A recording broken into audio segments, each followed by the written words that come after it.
Salam olahraga, kembali lagi di channel YouTube Atma. Sebelum lanjut menonton video ini jangan lupa dibantu subscribe, like, komen, dan share-nya. Berikut hasil pertandingan BRI Liga 1 pekan ke-24 antara Bayangkara FC melawan Bali United berlangsung di Stadion I Gusti Ngurah Rai, pukul 18 waktu Indonesia Barat hari ini. Bali United berhasil mengalahkan Bayangkara FC dengan skor telak 3-0.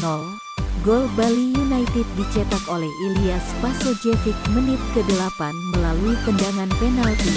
Gol kedua Bali dicetak oleh Stefano Lillipali menit ke-12.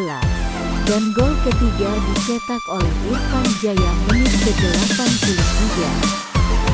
Dengan hasil ini Bali United naik ke peringkat ketiga dengan nilai 48, sedangkan